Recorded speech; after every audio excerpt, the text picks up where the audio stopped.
আসসালামু আলাইকুম। আসার মিনি কিচেনে সকল বন্ধুদের স্বাগত জানিয়ে শুরু করছি। আজকে আমি নিয়ে এসেছি দুর্দান্ত স্বাদের ডিম দিয়ে বেগুন ভাজা রেসিপি। আর এইভাবে যারা এখনও পর্যন্ত ডিম দিয়ে বেগুন ভাজা রেসিপিটি খাননি, অবশ্যই একবার শীত থাকতে থাকতে এইভাবে বেগুন ভাজা করে খেয়ে দেখুন।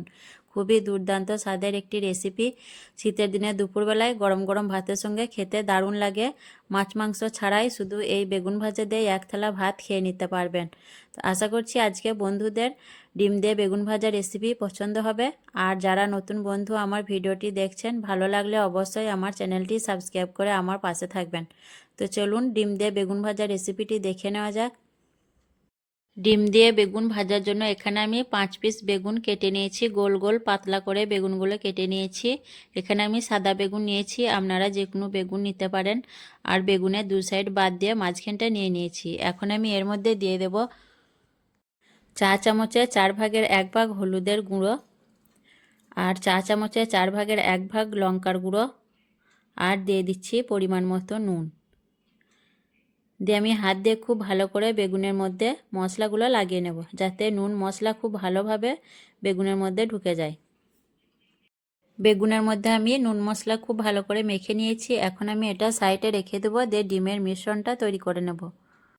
এখানে একটা বাটির মধ্যে আমি 2টো ডিম ভেঙে নিয়ে নিয়েছি।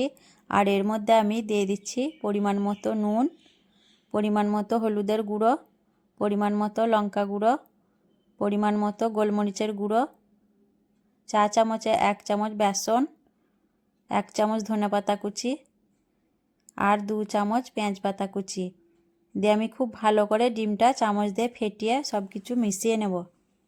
ডিমটা কিন্তু খুব ভালোভাবে ফেটিয়ে মিশিয়ে নিতে হবে, যাতে মশলা আর বেসনটা দলা বেঁধে না যায়। তার জন্য একটু সময় নিয়ে খুব ভালো করে ডিমটা ফেটিয়ে মিশিয়ে নিতে হবে। ডিমটা দেখুন আমি খুব ভালো করে ফেটিয়ে নিয়েছি, সব কিছু ভালোভাবে মিশে গেছে। এখন বেগুনগুলো ভেজে নেব। বেগুন ভাজার জন্য আমি গ্যাসটা অন করে একটা তাওয়া বসিয়ে দিয়েছি, আর দিয়ে দিচ্ছি পরিমাণ মতো সরষের তেল। বেগুন ভাজার জন্য কিন্তু অবশ্যই সরষের তেল দিবেন, তাহলে বেগুন ভাজার স্বাদটা খুব ভালো হবে। তো তেলটা আমি একটু ভালো করে গরম করে নেব। তেলটা ভালো করে গরম হয়ে আসার পর আমি গ্যাসের চুলাটা লোতে দিয়ে দিয়েছি। তারপর দেখুন এই ডিমের মধ্যে আমি বেগুনটা হাত দিয়ে উল্টে পাল্টে খুব ভালো করে লাগিয়ে নিচ্ছি ডিমটা বেগুনের গায়ের মধ্যে। তারপর আমি গরম তেলের মধ্যে বেগুনটা ছেড়ে দিচ্ছি। আর এইভাবে আমি একে একে সব বেগুনগুলো ডিমের মধ্যে ভালো করে উল্টে পাল্টে লাগিয়ে নিয়ে তারপর গরম তেলের মধ্যে দিয়ে দেব। যারা এখনও পর্যন্ত এইভাবে ডিম দিয়ে বেগুন ভাজা করে খাননি, তাদেরকে অবশ্যই বলবো এইভাবে একবার বেগুন ভাজা করে খেতে। খুবই মজাদার হয় এইভাবে ডিম দিয়ে বেগুন ভাজা করলে।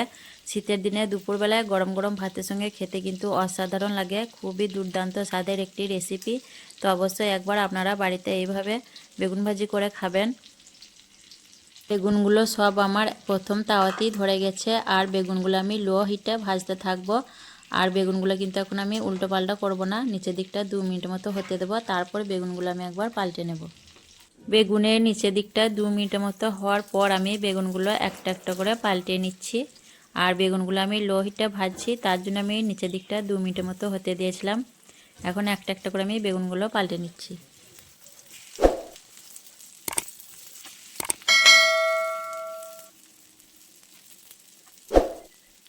আবারও একবার আমি বেগুনগুলো পাল্টে নিচ্ছি একটা একটা করে। বেগুনগুলো সব পাল্টে নেওয়া হয়ে গেলে আমি ঢাকনা ঢেকে দিয়ে আরও 2 মিনিট আমি হতে দেবো, যাতে বেগুনটা খুব ভালোভাবে সেদ্ধ হয়ে যায়।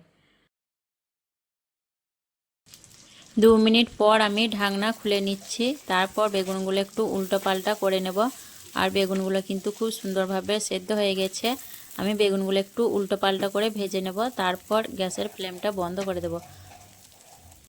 আজকের এই ডিম দিয়ে দুর্দান্ত স্বাদের বেগুন ভাজা রেসিপি কেমন লেগেছে অবশ্যই কমেন্টে জানাবেন। ভালো লাগলে লাইক করবেন, শেয়ার করবেন, আর আমার চ্যানেলটি সাবস্ক্রাইব করে আমার পাশে থাকবেন। আসবো আবারও অন্য কোনো রেসিপি নিয়ে। সকলে ভালো থাকবেন, সুস্থ থাকবেন। আল্লাহ হাফেজ।